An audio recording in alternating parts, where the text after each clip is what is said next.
حضرت عائشہ صدیقہ رضی اللہ تعالیٰ عنہ فرماتی ہیں میرے پاس ایک عورت آئی تو میں نے اس کے ساتھ 2 بیٹیاں تھی اس کی، میرے پاس 3 کھجوریں تھی، میں نے اس بی بی کو دے دی، 2 بیٹیاں تھیں۔ اس عورت نے کیا کیا میں دیکھ رہی تھی، ماں تھی نا اور بیٹیوں کی ماں تھی، اس نے پہلے ایک ایک کھجور دونوں بیٹیوں کے منہ میں ڈالی اور پھر جو کھجور اس کے پاس بچ گئی میرا خیال تھا یہ کھائے گی، لیکن اس ماں نے اس کھجور کے 2 ٹکڑے کیے اور وہ بھی اپنی بیٹیوں کے منہ میں ڈالے۔ حضرت عائشہ صدیقہ فرماتی ہیں اس کا عمل اتنا حسین تھا،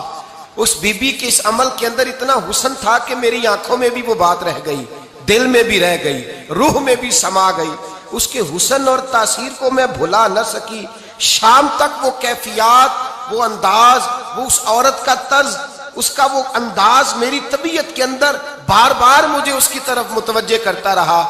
شام کو محبوب تشریف لائے،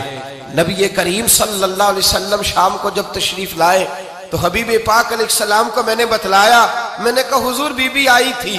اس کا چہرہ بتا رہا تھا کہ بھوکی ہے، لگ رہا تھا کئی دنوں سے کھانا نہیں کھایا، 3 کھجوریں تھی ہی میرے پاس 3، 2 بیٹیوں کو دے دی، وہ کھا سکتی تھی، لیکن یا رسول اللہ صلی اللہ علیہ وسلم اس نے کھائی نہیں، وہ بھی کھجور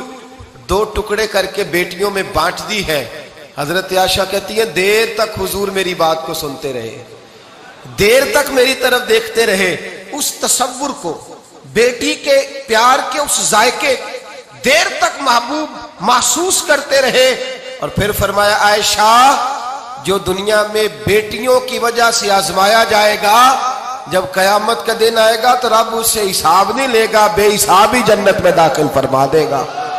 اللہ پھر اس سے حساب نہیں لے گا جو بیٹی کے سبب سے آزمایا جائے۔ یعنی حضور نے باپ کو کہا کہ بیٹی کو مصیبت نہ سمجھنا، اگر کبھی اس کے میکے سے جھگڑے کا پیغام بھی آ جائے، اگر کبھی دوبارہ تجھے اس کی طرف پلٹ کر جانا بھی پڑے، میرے نبی پاک صلی اللہ علیہ وسلم سے کسی صحابی نے کہا تھا یا رسول اللہ بہترین صدقہ کون سا ہے؟ حضور بہترین صدقہ کون سا ہے؟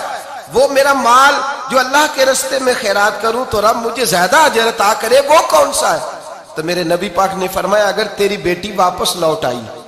طلاق کی وجہ سے یا بیوہ ہو کر واپس آ گئی، اور تجھے اس لوٹنے والی بیٹی پر کچھ خرچ کرنا پڑا، تو تیرے رسول کا وعدہ یہ ہے کہ اللہ تجھے اس روپے پر سب سے زیادہ اجر عطا فرمائے گا۔